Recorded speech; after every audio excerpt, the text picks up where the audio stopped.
President Trump proposes peace plan between Israel and Palestine. Impeachment gate continues apace, and the coronavirus continues to spread. My name is Sean Clinton, and this is the Guide to Freedom Show.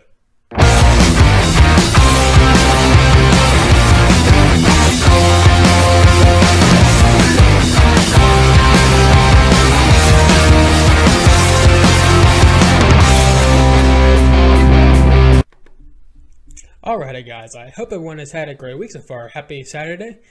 We have a lot to get to today, so let's not waste too much time. But before we get to that, I do want to make a quick little pitch. So as you recall, last week was the March for Life, and then about hundreds of thousands of people gathered in Washington, D.C. to stand up for the unborn. And of course, President Trump was there too. He was the first U.S. president in history to ever go to this event, which is really awesome. And he gave a terrific speech, and it's so awesome to see that many people just gathering there in the cold, standing up for the unborn. And it's only possible with organizations like the March for Life and other pro-life organizations doing this fight every single day. But today I do want to highlight one particular pro-life organization, and that is Live Action, ran by Lila Rose. It's a particularly, I think, newer type of organization. Has been around for a few years at this point, but they do a lot of great work. But recently, especially within the last year, they have been getting targeted by the left on social media just constantly. As you recall, about a few months back, they were banned from Pinterest, and just like yesterday, I think, they were banned from TikTok, which is kind of a Vine type of social media app. But last I recall, they were their account was restored. But again, they have to deal with this every single day. They're constantly being censored on Twitter and all that. But the only way they can stay active and continue to do this fight is with donations. So I definitely recommend you try to do some donations to them. Again, they do a lot of great stuff, and it's only made possible for people like us who stand up for the unborn, who want to stand up for the unborn. So you can do a once type of donation, or you can do a recurring, monthly, weekly, or however you want it. Again, just definitely consider it, and they're a really great organization, and definitely follow them on social media, Twitter, Facebook. I'm pretty sure they have Facebook, but definitely follow them. They probably have an Instagram too, and wherever else you can find them. All right, so let's get on to the news. So, this week has been just kind of weird a little bit. Mostly the media has been focusing on the whole impeachment gate stuff, which I will get to later. But again, with that whole thing, nobody really cares about it. Everybody's really bored with it at this point. Honestly, I've been paying attention to kind of little details of it and everything, but I'm not like watching it 24/7 because it's just so boring, and we already know how it's going to end too. But here's the thing: there's this one. With the media constantly being putting all their might in the forces against the impeachment thing, they're ignoring a specific little policy that President Trump has proposed this week, and that is the peace plan between Israel and Palestine. And it's basically what it is. It's a two-state type of peace plan. I think actually Fox News has a kind of little more details right here. Here's what it says. He has this two-state solution, and here's what kind of Fox News says about it. Long billed as the only way for Palestinians and Israelis, I don't know how you say that, but anyways, to actually come to our terms. President Trump's plan calls for a two-state solution with the creation of a future state of Palestine, which basically means is you have, in the land of Israel, we have basically two separate countries in a way, or states, I guess. but there'll definitely be a Palestine and then Israel. But there'll be, I mean, it's sort of like that now, but it's obviously they've been in a conflict with each other for years, and that's why most likely this plan won't work out very well. It's not because of President Trump, but it's because of the Palestinians who don't want any sort of peace with Israel at all. But I'll get to that in just a little bit. But here, it continues right here. The plan would require the Palestinians to meet certain benchmarks, rooting out terrorism, stopping pay to slay, implementing steps forward towards free speech and political reforms to become a state. But Trump promised that they would have U.S. backing if they did. It also calls for the creation of a Palestinian capital in East Jerusalem and for more than doubling the amount of territory of the Palestinians control. So basically, the contention, and unlike other past, presidents' peace proposals here, usually, especially with Obama, I believe he had one. It was trying to appease the Palestinians as much as possible. And again, Obama wasn't president. He didn't like Israel very much, but thankfully Trump does really like Israel. He wants to continue to be allies with them, and he realizes Palestine, the way it is right now, they will not make a peace deal with Israel. So his contention is, okay, before we if you want this whole peace plan and everything, what you need to do is become a democracy, become like Israel in a way. Get out all of your terrorism out of the government, and and it is a fact, their government is run by terrorists. And yeah, it's basically just completely reform the political system, become a democracy, republic type thing, which will really change things drastically in the Middle East. If Palestine were to actually say put down the guns and actually become a democracy, there would be peace between them two, and all would be well. But at this point, I don't think Palestine is very interested in this whole thing, because just that's the way they operate. But again, before I get to that, here's the kind of a quick little video of President Trump and Benjamin Netanyahu, who is the Prime Minister of Israel, and kind of they're discussing the peace plan and everything. Here's what he said.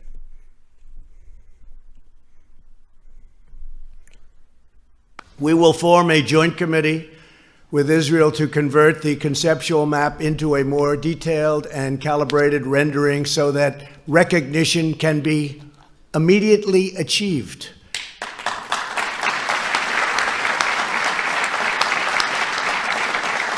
We will also work to create a contiguous territory within the future Palestinian state for when the conditions for statehood are met, including the firm rejection of terrorism. The Palestinian people have grown distrustful after years of unfulfilled promises. So true. Yet I know they are ready to escape their tragic past and realize a great destiny. But we must break free of yesterday's failed approaches. This map will more than double the Palestinian territory and provide a Palestinian capital in eastern Jerusalem, where America will proudly open an embassy.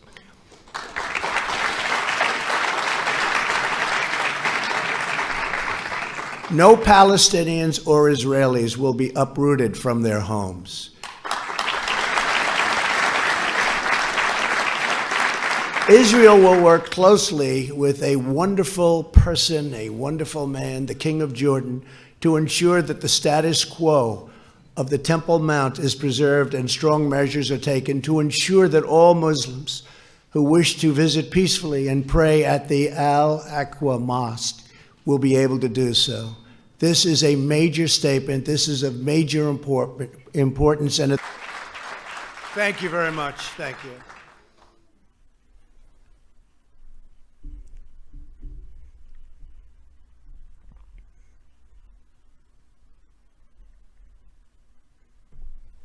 So yeah, I mean, again, this peace plan is just really top notch. President Trump, I mean, yeah, President Trump deserves full credit for this. It's a really great plan, but the problem is, of course, it won't do anything I mean, again, that is not on President Trump at all. That's not on Israel. That is completely on the Palestinians. Because, again, Trump's contention here is that you guys need a change, become a democracy, and stop your whole terrorism organization if you want to be part of, the nation, the body of nations and all that. But, of course, Palestine is right now is not interested in that. They have full hatred of Israel. For years, I mean, their main goal has always been to wipe Israel off the map. So they've been planning for years. And that's likely not going to change anytime soon, unless, of course, there's a growing coalition in Palestine that is very pro-Israel and pro-Jewish, and then that they will eventually get control of the government, and then try to work out some kind of peace plan with Israel. I mean, I don't know when that will happen. It may not happen for years. It may happen next year. But, I mean, it's going to take a strong radical change. But, again, good on President Trump for doing this and trying his best to do this. Again, other presidents have, done it sort of, but, again, it was very all trying to appease Palestine and all that, which, again, is never a good idea. So, again, President Trump's foreign policy, for the most part, has been really, really good, especially with Iran, the Israel-Palestine conflict and everything. So, yeah, that's really good. But, of course, the media doesn't want to give any type of win to President Trump, so instead they decided to say some of the worst crap ever. And it just shows you this how, basically, the media overall is very, very anti-Israel. They do not like Israel at all. And that's because it is very, in ways, similar to America. It's founded on similar values and ideology, or whatever. And the media and the left in general do not like the values that came to build the two nations. They just despise it with every fiber of their being. So they want to basically try whatever they can to discredit any sort of peace plan that can make Israel look good or that keeps Israel on the map. And of course, I hate President Trump too, so they want to avoid giving him any sort of credit. So, the first kind of article I want to kind of show here is basically an article from Vox. And, as you know, Vox is a completely left-wing news source. But anyways, here's a piece from Zach Beauchamp, I believe. Yeah. And it's titled, Trump's Israel-Palestine Peace Plan is a Con. Here's what it says. Donald Trump's peace plan isn't a plan for advancing Israeli-Palestinian peace negotiations. It's a plan for sculling them. The president released the long-awaited political framework of his Peace to Prosperity plan on Tuesday afternoon after a White House ceremony featuring Israel Prime Minister Benjamin Netanyahu. The proposal is missing an essential feature of every prior peace plan, a path to a viable Palestinian state. It divides up the Palestinian territories and surrounds them by Israel, and gives Israel total control over Palestinian security, allowing a future Palestinian government to exercise full control over its own land only when Israel deems it acceptable. It's a kind of state minus a Palestine without much of its land and subservient to Israel for basic functions. Trump can try to make this Palestinian state by calling it a state, but it ain't ever gonna whistle, writes Tamara Komoff-White, senior fellow at the Brookings Institution of Center for Middle East Policy. Needless to say, the Palestinians cannot and will not agree to such humiliation, and the Palestinian president Mahmoud Abbas, I'm so bad with these names, weird names, has already rolled it out. No, no, and no. He has said, Jerusalem is not for sale. All of our rights are not for sale or bartering. In fact, the Palestinians didn't even have a role in writing the plan. It was put together primarily on Trump's son-in-law, Jared Kushner, in consultation with the Israeli government. The notion that this is a good faith effort to make a peace is laughable. So if the peace plan isn't a peace plan, then what is it? First, it's an effort to help Netanyahu, a staunch Trump ally, to advance of tightly contested March elections in Israel. The release of a plan so tilted to Israel priorities helps the right-wing Prime Minister sell himself as the man best positioned to handle the vital U.S.-Israel relationship. And it doesn't seem like an accident that the plan was released on the same day that Israel's Attorney General formally indicted Netanyahu on bribery and corruption charges. Alright, I'm going to continue with the article, and here it is right here. Second, more insidiously, it is a plan to legitimize Israel's ongoing effort to seize additional Palestinian territory. The United States, as Israel's most important ally and historic mediator in the Israeli-Palestinian peace process, helps define the perimeters of accounts as a acceptable outcome. As soon as the Palestinians have rejected the plan, it only took minutes for them to do so. The Israelis can say, well, we tried, but they wouldn't deal. And they could proceed with settlement, expansion, land grabs, moving Israel toward not peace, but apartheid, as B'Tselem, a leading Israel human rights group, put it in a press release on the proposal. The Trump vision is, in short, a truly Orwellian creation, a peace plan that actually is a plan to destroy the prospect of peace.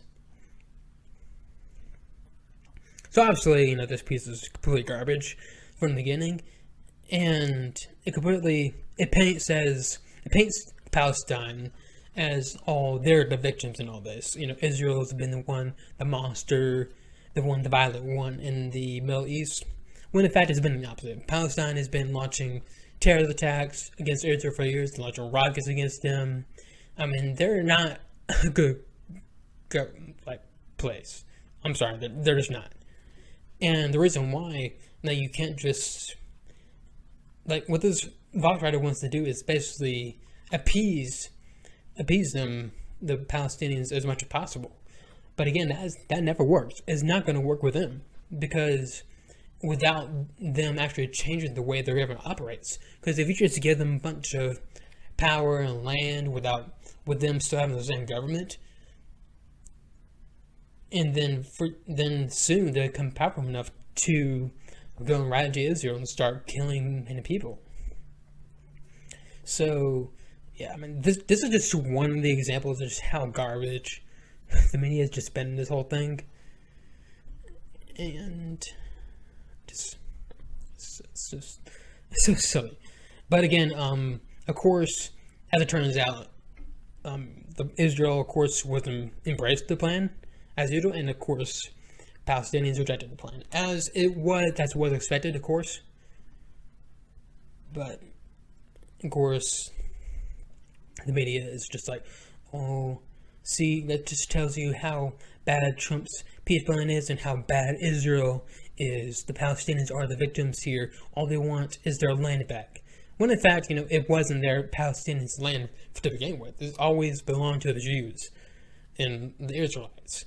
And it's been that way for thousands of years at this point. And, I mean, there's an entire historical context to go towards. So, but of course, I'm going to continue on with another article in the media about this whole thing. But first, you're going to have to go over to YouTube to listen to it. So when you go over to YouTube, not only you get to, when I talk about the rest of this Israel stuff, I'm also going to talk about the impeachment gate and the whole coronavirus thing that's spreading around the China. And then you can, at the back half of the episode, you can get to where I talk about, go over the book of John. Once again, I'm in John chapter 7 today. Also, you can get at the end good stuff and bad stuff of the week, and basically stuff I like and dislike of the week. And yeah, and remember, you can find me on your favorite podcast listening sites like SoundCloud, Spotify, Apple Podcasts, Google Play, and all that good stuff. Otherwise, I'll see y'all next week. This is the God of Freedom Show.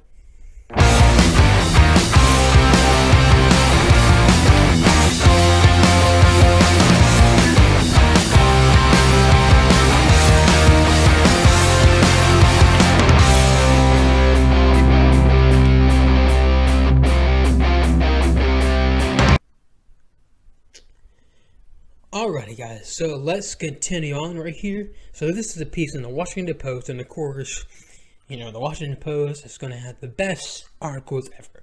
Of course, their slogan is, "Democracy dies in darkness." Ooh. But anyways, Trump's peace plan won't have, here's what it says right here. It's titled, "Trump's peace plan won't have a chance unless Israel shows restraint on annexation."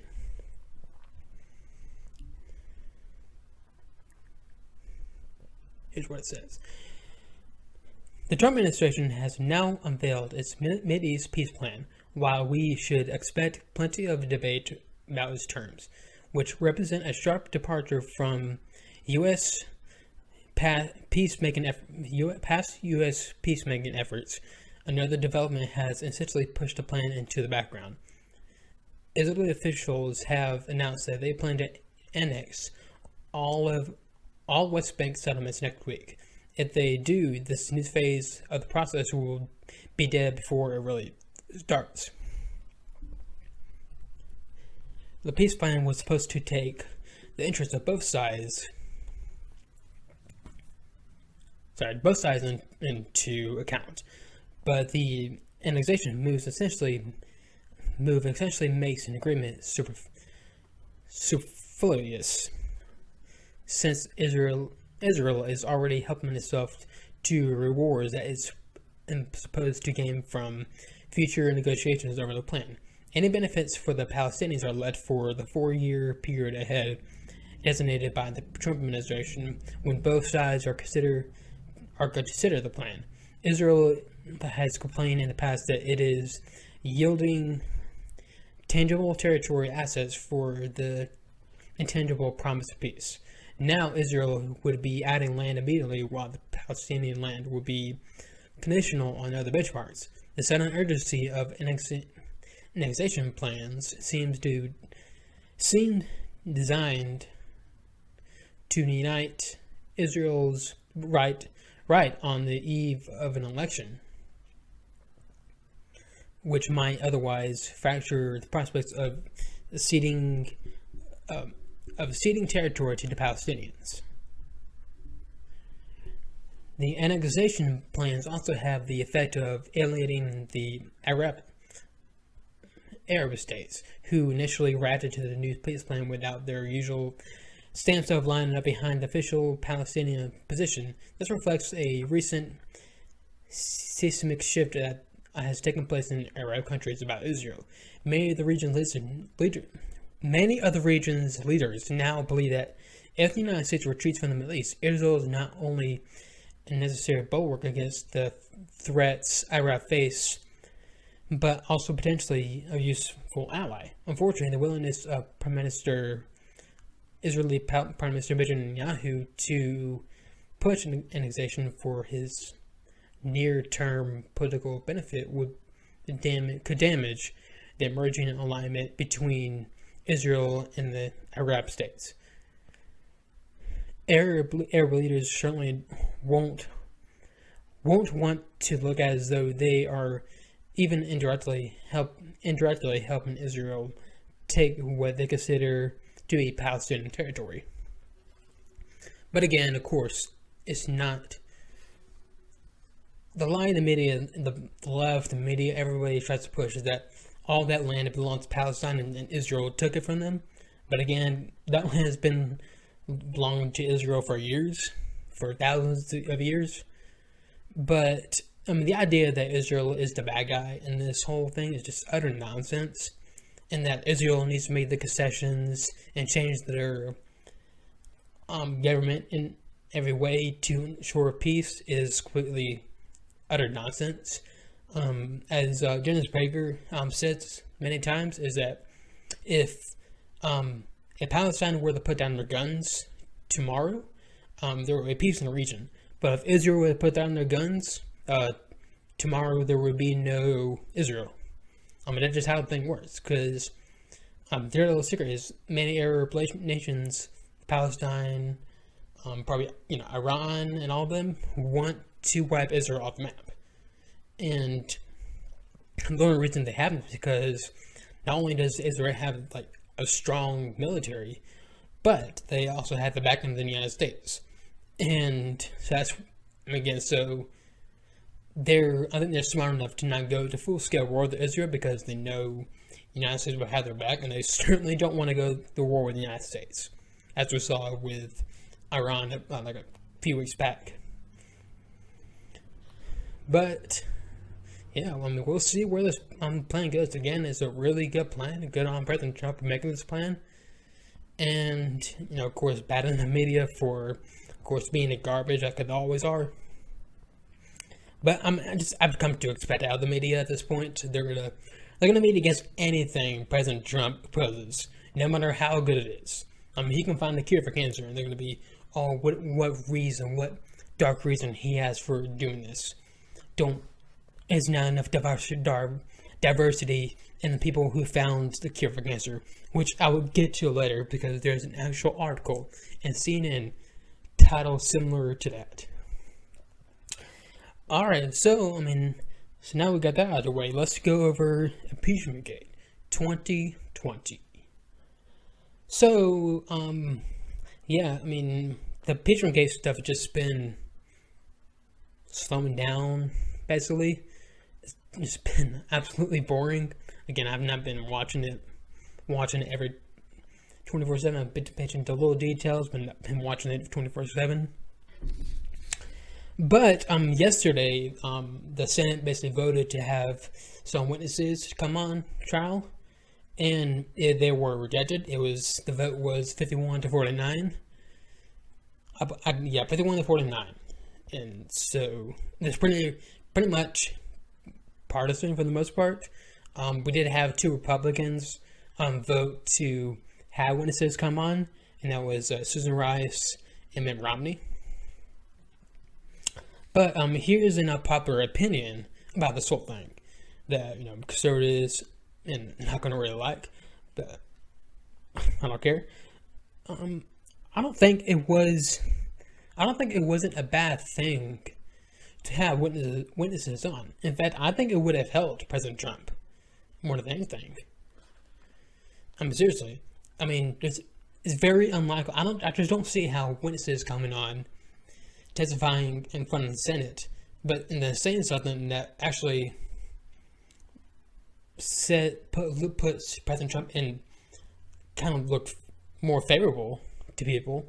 I don't see how that would be a bad thing. Yes, it would drag it out, but not that much. The whole argument that Republicans are trying to make is that if we had witnesses, it would drag it out for months and everything. But why? Why not? You can rush it if you want. Democrats were rushing it. They had some witnesses come on, and they did it within a couple of weeks or so, and not months. So yes, if they had witnesses, yes, it would drag it out longer than it should be going. But it won't be months. Rather be weeks. And then again, I don't think it's bad for the country, sure, but that's why it is still a good thing for it to end pretty quickly. But again, I think the American people deserve some kind of transparency in this whole thing to get as much detail as possible from it. And so that's why I wasn't fully against having witnesses. But Republicans, vote against it, and it's a done deal at this point. Hopefully, it doesn't come back to bite him in the butt in the election, but unlikely it will. It's very unlikely it will, because I doubt there will be any big bombshells to come around. But one of the most chief irritating things that the Republicans and President Trump has done to this whole thing is that the way they have been going after John Bolton, who was one of the possibilities coming on for becoming a witness, and basically what they've been going after is that he has a book out that basically kind of one section goes over the whole Ukraine thing, and basically what John Bolton says in the book is that President Trump did tie pulling the Ukrainian aid into the investigation into the corruption in Ukraine, and that includes Burisma that involves Hunter Biden. But and of course, the Republicans and Trump administration are going to say, "Oh, that's all lies. It was the perfect phone call," in Trump's words. But again, we already knew most of what John Bolton was saying. President Trump did, in fact, leverage Ukrainian aid on investigations. Now, the Democratic notion is that he was doing that to go after Joe Biden for the 2020 election. And if that was the case, that would be impeachable. But there's no evidence that was the case. It looks like it was actually, in fact, President Trump investigating corruption and including Ukraine interference in the 2016 election, which is a big concern. Ukraine did, in fact, interfere in the 2016 election to help the Democrats. Now, whether or not it was the way Trump said it happened, we don't know yet. Unlikely, but we still don't know.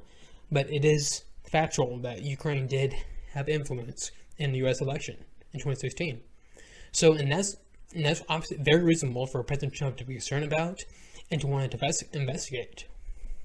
And that's why it looked like that's the reason why he held by the aid from them. And and that's not impeachable at all. It's not criminal. That's not impeachable. Again, it's very reasonable for him to be concerned about that. So, if President Trump were to come out and say that, he will look good. It would help him a lot, actually. But being Trump, President Trump being President Trump, of course, he has to double down on it, saying, no, nothing bad happened, no quid pro quo happened, it was the perfect phone call, and everything. Of course, if you read the transcript, it was not the perfect phone call. In fact, if you read it the way I read it, it was actually pretty funny.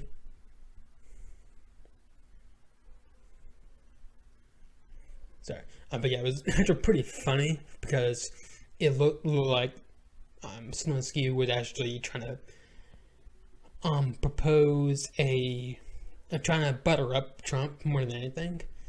So, yes, that was actually pretty funny, but still, the way President Trump's been handling this whole thing, he's not been handling it very well, and then it's all been irritating. Republicans overall could have handled this thing way better than they have. Again, Democrats, we have them no other choice, but they still could have handled it better. But here's the tweet that President Trump said about John Bolton the other day. It was just so freaking dumb. But here's what he said. For a guy who couldn't get approved for the ambassador to the UN years ago, couldn't get approved for anything since, begged me for a non-Senate approved job, which I gave him despite many saying, don't do it, sir. Takes a job, mistakenly says Libyan model on TV, and many more mistakes of judgment, gets fired because frankly, if I listened to him, we would be in World War VI by now. And goes out, immediately writes a nasty and untrue book, all classified national security. Who would do this? Okay, first off, I am so sick of the conservatives and Trump administration notion that John Bolton was this warmonger who wants to go to war with everybody in the Middle East, that he would have led us into World War III and all that. That is just completely nonsense and untrue. What John Bolton wanted was deterrence. which is what President Trump is doing with Iran. Exactly what Trump's doing in Iran. That's exactly what John Bolton wanted. But just for some reason, Republicans have just been going after him, saying, "Oh, he's a warmonger, he's a traitor," because he said something basically true in his book about the Ukraine situation. It's all freaking irritating. And this kind of stuff, President Trump right here, does not help him at all. It doesn't. Again, his best defense would be, yes, I did leverage the Ukraine aid on investigations, but it was only to go investigate the 2016 election, and it didn't involve Burisma. That is his best defense. But Trump being Trump again, he wants to say, "Oh, I'm completely innocent," and everything. I mean, again, he didn't do anything criminal or necessarily bad or anything. So, but he's saying it's a perfect phone call, no quid pro quo or anything. That's not a good defense, especially if more information comes out that he did leverage military aid for investigations. And again, I mean, it's not like I just don't get it at all. Again, if he simply said, yes, it was leveraged for investigating, he would look good in this whole thing. But, I mean, saying this only set them up for just looking bad and just more damage to him. So, I mean, again, overall, I mean, this thing's going to go nowhere for the beginning. That's why I just don't see why Republicans are so concerned about having witnesses. It's not like Trump is going to be coming. It's going to be committed to the Senate. There's no way possible that's going to happen, even without Romney or Collins, which most likely they actually vote to acquit, because I mean they said they themselves said they're most likely vote to acquit. They just wanted some witnesses, which I don't see why that's a bad thing. But again, it's not going to go anywhere. It's going to be acquitted. Trump's going to be acquitted, and this whole thing will be behind us. So, I mean, overall, where will it go? I mean, if Democrats want to continue to push on this, like over and over and over again, and while President Trump continues to have good policy coming in, like the whole Israel plan, I mean, that's going to be on Democrats. And plus, right now, it looks like Bernie Sanders is going to be the nominee. If he wins Iowa in the Iowa caucuses, which is coming on Monday, I mean, Bernie Sanders could run away with this nomination. And Bernie Sanders is, it's no chance at all that he will beat President Trump. There's no way possible. So, I mean, that would definitely help. But of course, the Democrats continue to be as insane as they are now. I mean, that's going to help them even more. So, I mean, the 2020 election is going to be very interesting. So, I mean, we shall see. But, I mean, another kind of dirty thing that's happened over the past, 24 hours is that the DNC is now wanting to change the rules to keep Bernie Sanders from being nominated, the Democratic nominee, which, this is the second time that happened. This, again, happened in 2016 because they wanted Hillary to win the nomination. So, I mean, if this happens, basically what Bernie Sanders needs to do is to run third party. To say, screw you to the Democrats, run third party. Or something like that. Because, I mean, there's only so much crap someone could take like that. And I can't believe I'm defending Bernie Sanders. Again, I'm not a Bernie Sanders fan at all. But like what the Democrats have done to him is just completely dirty and sick and everything. It just messed up. Alrighty, so let's go talk about the coronavirus. So, those who know, the coronavirus is like some kind of it's the virus that's been spreading around China. It's infected hundreds of thousands of people, and it's killed hundreds of people at this point. And it's like spread like a wildfire in China. And it's just It's getting bad over there. And basically, where this whole virus came from is from like it started from wild animals, and basically, I guess people were eating raw, undercooked animals or something. Maybe that's what I'm guessing. And then they got the virus, and then just started spreading out from there. But yeah, but to get better context of like how this virus works and everything, I think it's fair to actually list out the symptoms of it. And this is according to the CDC. And I mean, honestly, I think the overall like just panic over this whole thing. Yes, it's bad, but overall like just absolute panic over this whole thing is just it's kind of uncalled for. But the symptoms that are like as a result of this virus is like a runny nose, headache, cough, sore throat, fever, like basically a general feeling of being unwell and everything. And it's a very kind of upper respiratory tract illness. So it's pretty much like a cold, like common cold, pretty much. But it can get bad for some people who have underlying diseases or have a bad immune system, or say if you're older or if you're an infant. It can cause a lot more problems. People have gotten pneumonia from it. So, I mean, again, it's basically like a cold. I mean, you can get pneumonia from a bad cold if you have a weak immune system. And that's the reason why it's spread around.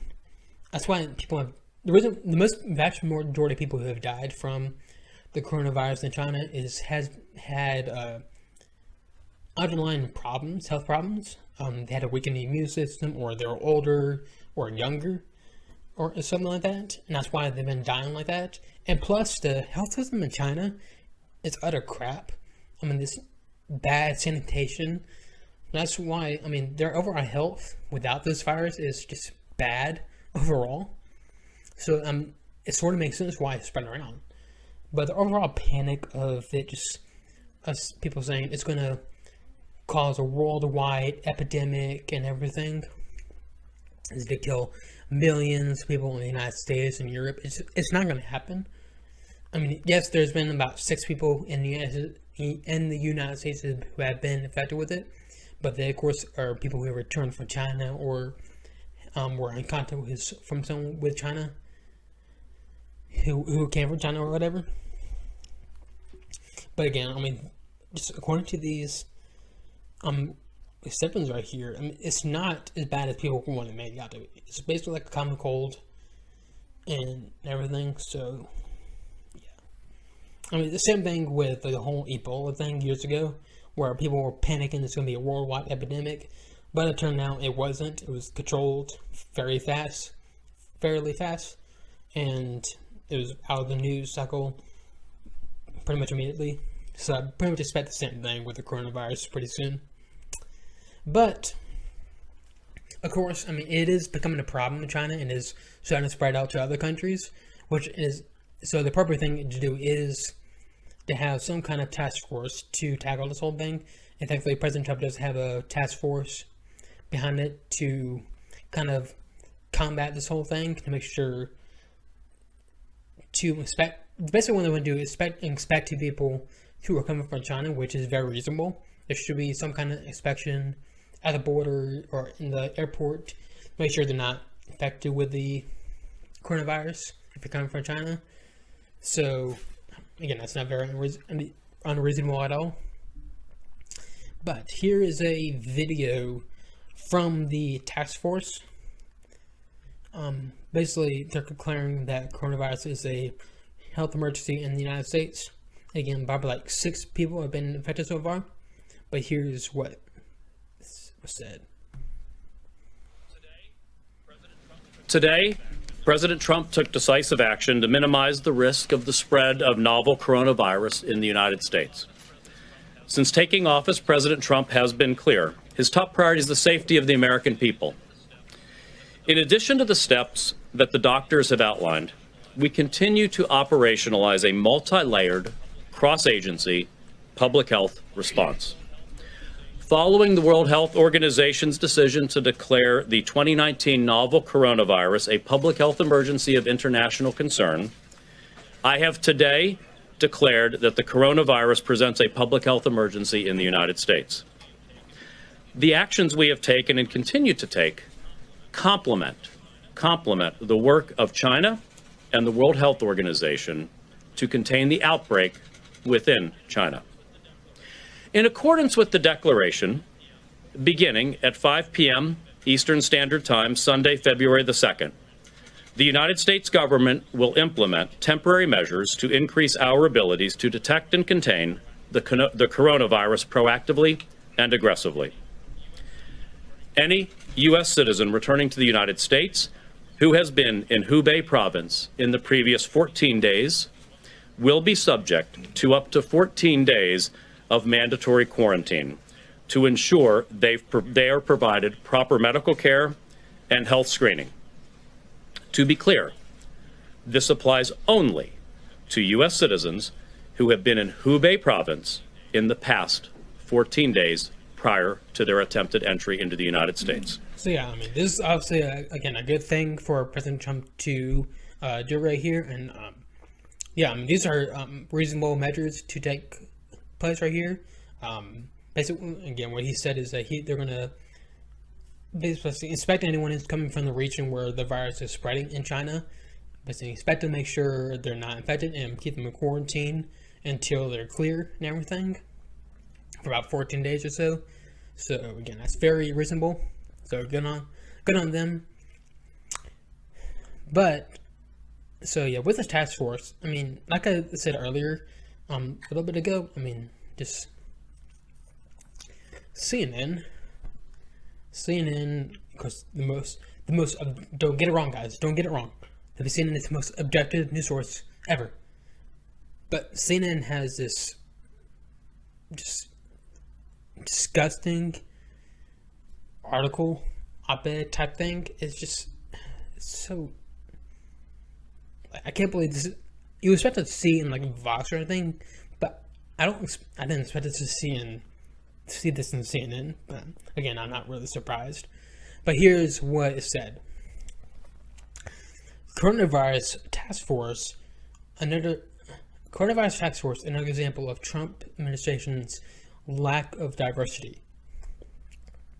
Yes, because I'm sure people who are being affected by this, their main concern is that make sure the task force to keep them from other people from getting healthy has to be diverse. That's their main concern. But here's what it says.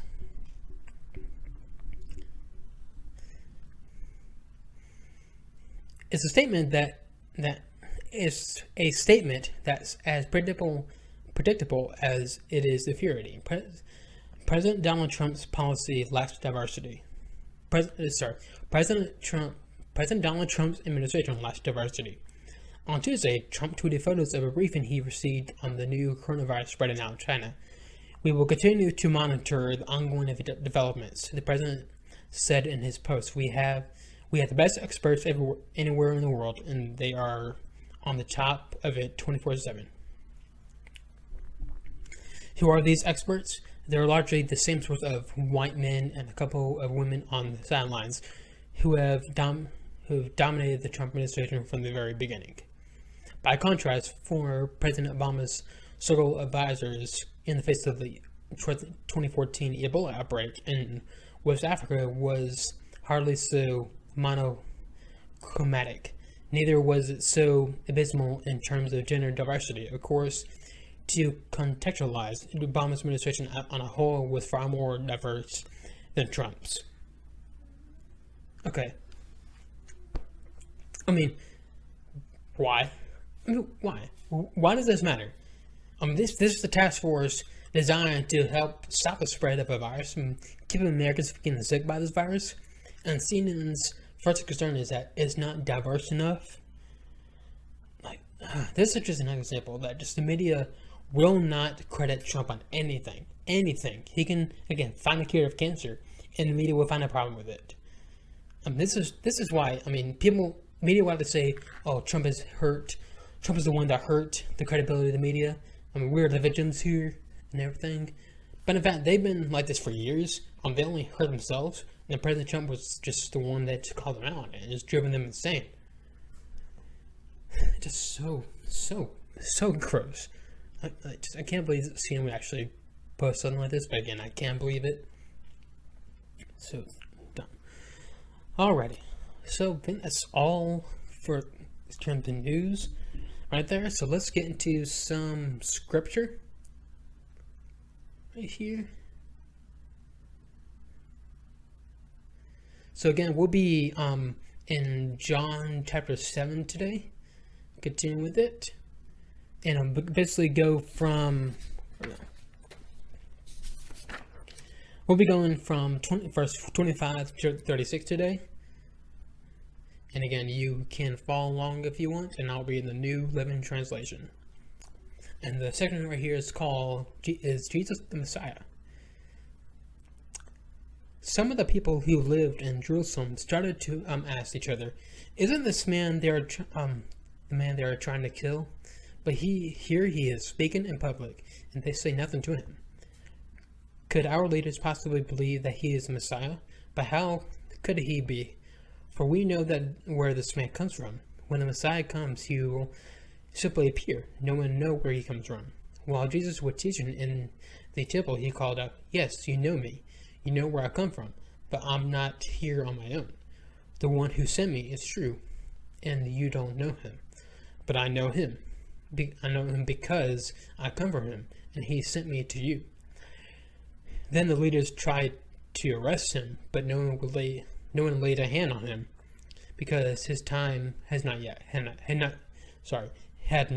come. Many among the crowds at the temple believed in him. "After all," they said, "would you swear the Messiah to do more miraculous signs than this man has done?" When the Pharisees heard that the crowds were whispering such things, they and the leading priests sent temple guards to arrest Jesus. And Jesus told them, "I will be with you only a little longer, then I will return to one who sent me. You will search for me but not find me, and you cannot go where I'm going." The Jewish leaders were puzzled by the statement. "Where is he planning to go?" they asked. "Is he thinking of leaving the country, going to the Jews in other lands? Maybe he will even teach the Greeks. What does he mean when he says, 'You want to search for me but not find me, and you cannot go where I am'?" Alright, so let's stop there for now. But yeah, I mean, this is a kind of simple passage right here, but it's a really good one. And I mean, it kind of shows once again just how blind the Pharisees were at the time to this whole thing, like what Jesus was doing there. And just no matter what miraculous signs that he showed them, they were always against them no matter what, because he challenged them to basically, they were basically being condemned by with their faults and everything. And so yeah, and that's why they tried their best to arrest them, because they cannot fathom the idea of changing at all. So yeah, I mean, that's pretty simple patch right there. But we'll be continuing on next week. I think I should finish John chapter 7 next week. Maybe we'll see then. But alright, let's get into some good stuff and bad stuff of the week. So some good stuff of the week. So yeah, I mean, the Fast and Furious series. If you've been watching this series, you know it's gone through so many changes. It started out as basically just a street race version of Point Break, but then it just kind of changed radically. It just went from racing to kind of a heist type thing to like kind of just your typical action type movie with cars and everything. And while it has gotten dumb in many ways, it's still a really good series. I still love the series overall. But what the reason why I bring this up is that Fast Furious 9 is actually coming out in the summer, and it was yesterday, yesterday. They released a trailer for Fast Furious 9, and it looks really good. Looks really good, I have to say. But here's what the trailer is right here.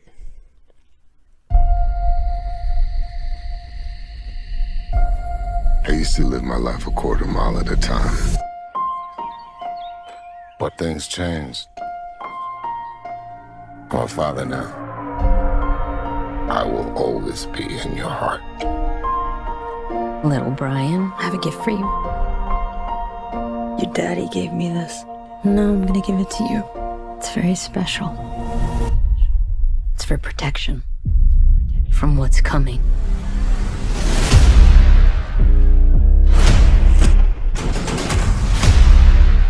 All right, Dom. What's next? No matter how fast you are, I am not to be compared to you. no one outruns their past.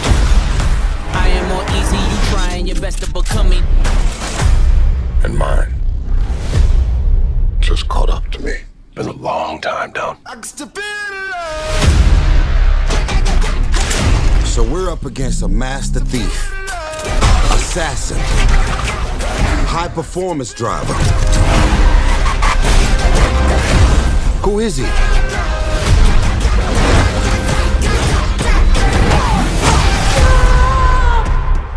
Jacob is Dom's brother. Your whole life, you pushed yourself to be faster than Dom, smarter than Dom, stronger than Dom. But could you kill him? Because I'm ready if you are. There's nothing more powerful than the love of family. But you turn that into anger, there's nothing more dangerous. Maybe this is the end, but we're gonna go out together. You know I'd ride to the death with you.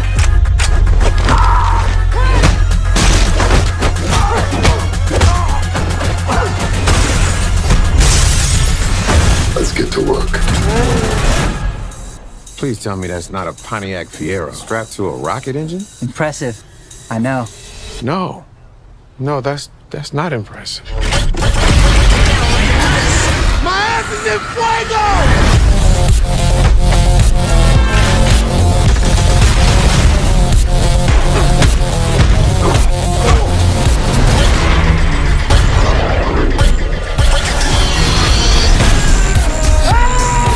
I came here to take you down, little brother. That's your mistake. This is my world.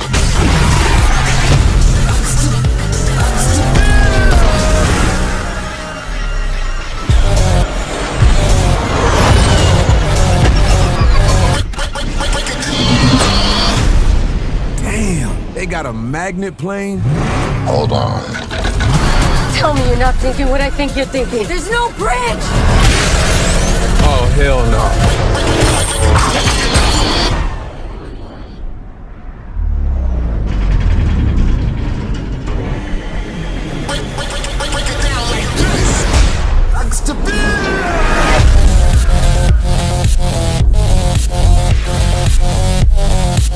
Hey guys. Surprise. Nice clubhouse.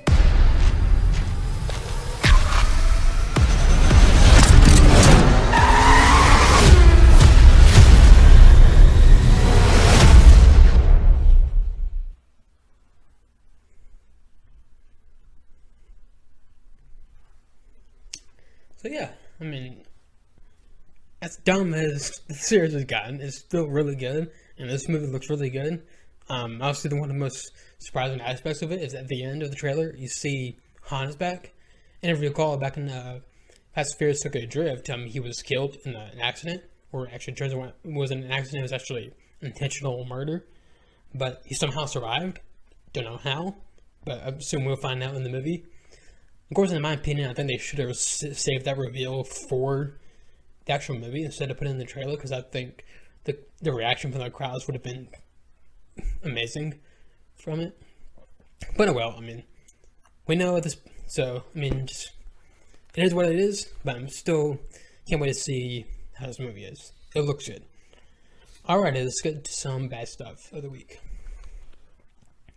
So, some bad stuff of the week. This is just some sad news that happened earlier this week. Kobe Bryant, who was one of the best NBA players in history. He was actually drafted out right out of high school. I mean, yeah, he's been, especially, yeah, he's been in the public eye since I was alive. But yeah, he tragically was killed in a helicopter accident with his daughter as well. It is awful sad news right there. I mean, what happened was that he was on a helicopter with about 7 other people, including the pilot, and then it was a foggy day, I guess, and there was some kind of malfunction in the technology, and they just slammed right into a mountain, no warning or anything. And it is very, very sad stuff. And obviously, again, he was one of the most famous NBA players in history, and yeah, I mean, it was, yeah. I mean, once that hit like the news, I mean, just seeing everybody's reaction, everybody kind of coming together behind this, it was very cool to see. It's sad that only tragic events like this has to bring people together, but yeah, I mean, again, just very sad stuff. So my prayers go out to the family, the Kobe Bryant family, and obviously the family of the other victims in the helicopter. Yeah. Alrighty, so I think that's all I have for today. So yeah, I'll be back here. So I'll be back here next week with whatever else is in the news. Next week is going to be in my house pretty much. So we're going to have the Iowa caucuses. Peterson is going to probably end. We're going to have the State of Union next week too. So yeah, crazy stuff's going to happen next week. So it's going to be interesting. But again, you can find me on your favorite podcast listening sites like SoundCloud, Spotify, Apple Podcasts, iHeartRadio, Google Play, and all that good stuff. Otherwise, like, share, and subscribe, and I'll see y'all next week. My name is Sean Clifton, and this is the God of Freedom Show.